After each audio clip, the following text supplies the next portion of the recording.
CRR और SLR का प्रयोग तक क्यों यूज होता है, क्यों इसमें रखा जाता है पैसा, हम लोग देखेंगे। हम लोग देखते हैं, मान लीजिए एग्जाम्पल के द्वारा हम लोग देख लेते हैं। 100 करोड़ रुपए है, 100 करोड़ रुपए है, आप लोग पैसे गए जमा करने, तो इस पे क्या मिलता है, मान लीजिए 10% आपको ब्याज दर मिलता है। जब पैसा आप लोग बैंक में जमा करते हैं या रखते हैं तो इस पे क्या होता है, ब्याज आपको मिलता है। और जब आप ऋण लेने जाते हैं तो क्या होगा, उस पे आपको ऋण दर मिलेगा, मतलब ऋण दर देना होगा उसे। तो क्या होता है कि यहाँ पे देखिए, जैसे आप पैसा जमा किए, मान लीजिए आप लोग 100 करोड़ रुपए पैसा जमा किए, और उसके बाद कोई गया क्या बोलता है, कोई गया पैसा लेने, ऋण लेने गया, और वो 20% के दर पर उसे ऋण दे देता है बैंक। मान लीजिए कि आपका जो 100 करोड़ रुपए था, ये 100 करोड़ रुपए जो आपका था, ये 10% पे दिया था, तो ये बैंक आपको कितना देता, 110 करोड़ रुपए, 110 करोड़ रुपए। और इससे कितना देता, ये इसे कितना देता, 120 करोड़, 120 करोड़ रुपए। 10 करोड़ क्या होगा, 10 करोड़ इससे ज्यादा दे रहा है, 10 करोड़ इससे ज्यादा दे रहा है। तो देखिए कि ये CRR और SLR का इसलिए यूज होता है, CRR और SLR का इसलिए यूज हो रहा है कि आप लोग बैंक में जब पैसा जमा किए तो उसका कुछ भाग, यानी कि कुल जमा राशि का कुछ भाग CRR यानी 4% इसको दे देता है और 22% भाग इसको दे देता है।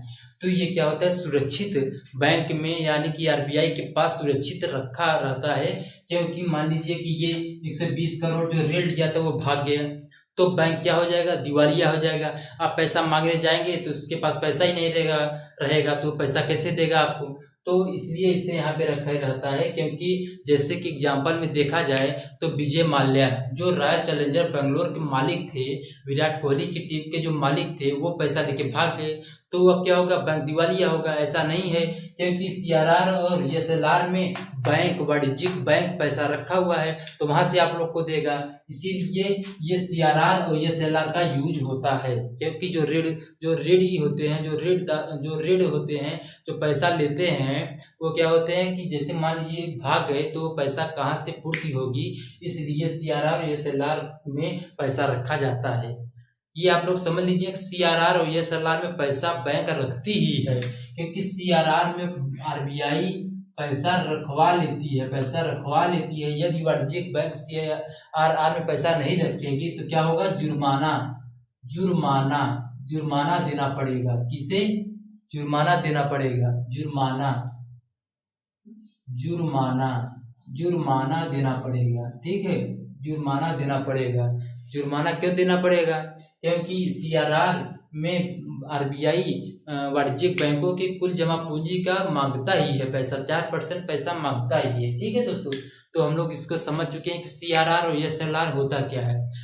अब आइए हम लोग समझते हैं कि CRR और SLR को मुद्रास्फीति की स्थिति में कैसे नियंत्रण किया जाता है। तो आइए हम लोग ये लिखते हैं, CRR तथा SLR के द्वारा क्या माध्यम से, के द्वारा मुद्रास्फीति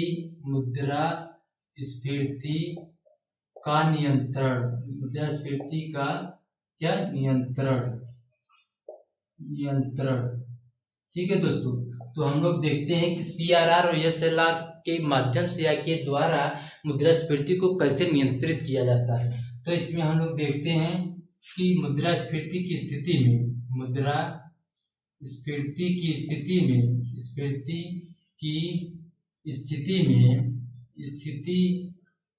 में RBI क्या करती है, RBI SLR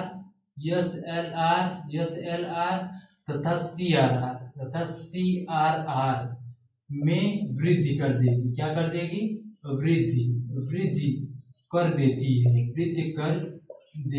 है। ठीक है दोस्तों, क्या कर देगी, वृद्धि कर देती है। जब मुद्रास्फीति की स्थिति में RBI SLR तथा CRR में वृद्धि कर देगी तो क्या होगा, वाणिज्यिक बैंकों के पास पैसा कम बचेगा।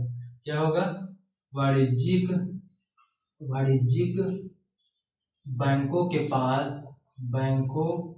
के पास पैसा, यानी कि बैंकों के पास मुद्रा कम बचेगा, कम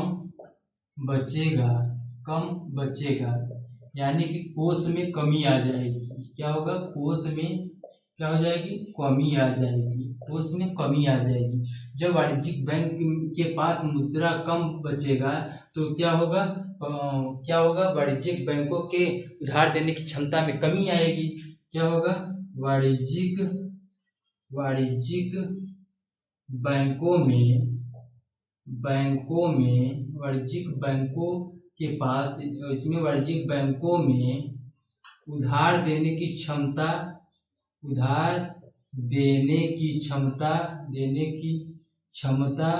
में क्या होगा? कमी आएगी। क्या होगा? उधार देने की क्षमता में कमी आएगी। जब उधार देने की क्षमता में कमी आएगी तो क्या होगा? बैंक क्या करेगी? ऊंची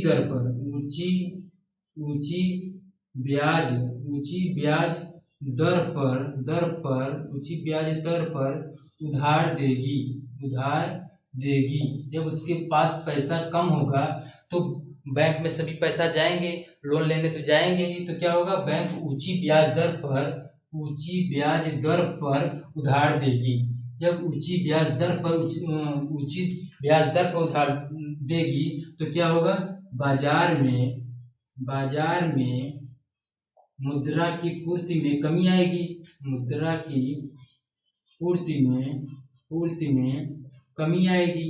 जब मुद्रा की पूर्ति में कमी आएगी तो क्या होगा? क्रय शक्ति में भी कमी आएगी। लोगों की क्रय शक्ति या खरीदने की क्षमता में कमी आएगी। जब लोगों की क्रय शक्ति में कमी आएगी तो मांग में कमी आएगी। क्या होगा? मांग में भी कमी आएगी। तो क्या होगा? कीमत में कमी आएगी। क्या होगा? कीमत में भी कमी आएगी। कीमत में कमी आ जाएगी तो क्या होगा? इन्फ्लेशन CRR तथा SLR के द्वारा नियंत्रण हो गया।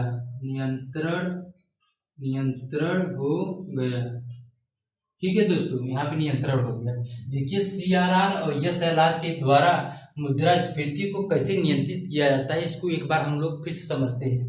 मुद्रास्फीति की स्थिति जब होती है अर्थव्यवस्था में, यानी कि मुद्रास्फीति की स्थिति का मतलब है जब अर्थव्यवस्था में बहुत ज़्यादा महंगाई हो गई हो तो RBI SLR या CRR में वृद्धि कर देती है। जब ये CRR और SLR में वृद्धि कर देगी उससे क्या होगा? वाणिज्यिक बैंकों के पास मुद्रा में क्या होगा? कमी, यानी मुद्रा, उसके पास पैसा कम बचेगा, उसके कोष में कमी आ जाएगी। जब कोष में कमी आ जाएगी तो क्या होगा? वाणिज्यिक बैंकों में उधार देने की क्षमता में भी कमी आ जाएगी। जब उधार देने की क्षमता में कमी आई तो बैंक क्या करेगा? ऊंची ब्याज दर पर उधार देगा। क्या करेगा? ऊंची ब्याज दर पर उधार देगा। जब ऊंची ब्याज दर पर उधार देगा तो लोग जो होंगे, जो अर्थव्यवस्था के लोग होंगे, उससे क्या करेंगे? बाजार में मुद्रा की पूर्ति, यानी कि जो ऋण होगा उससे कम लेंगे। तो इससे क्या होगा? कि बाजार में मुद्रा की पूर्ति में कमी आएगी। जब बाजार में मुद्रा की कमी आई तो क्या हुआ? लोगों की क्रय शक्ति में भी कमी आ गई। जब लोगों की क्रय शक्ति में कमी आ गई तो मांग में भी कमी आ गई। जब मांग में कमी आ गई तो कीमत में भी कमी आ गई। तो कीमत में कमी आ गई तो इन्फ्लेशन को CRR और SLR के माध्यम से नियंत्रण हो गया। तो हम लोग अब देखते हैं कि CRR और SLR के माध्यम से या के द्वारा मुद्रास्फीति अभी देखे हैं। अब क्या देखेंगे? मुद्रा संकुचन को कैसे नियंत्रित किया जाता है। तो हम इसको मिटाते हैं और आपको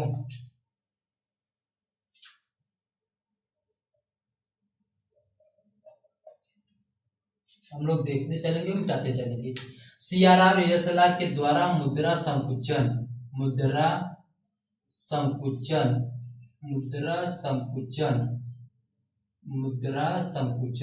ठीक है, संकुचन को नियंत्रण करना है, संकुचन का नियंत्रण करना है। तो हम लोग देखते हैं कि मुद्रा संकुचन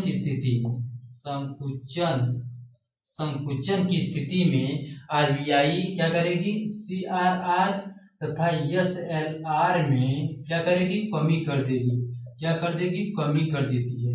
जब CRR और SLR में कमी कर देगी तो बैंकों में क्या होगा, पैसा ज्यादा बचेगा, तो वाणिज्यिक बैंकों के पास मुद्रा ज्यादा बचेगा, यानी कि ज्यादा बचेगा, यानी कोष में क्या होगा, वृद्धि हो जाएगा। कोष में क्या होगा, वृद्धि हो जाएगा।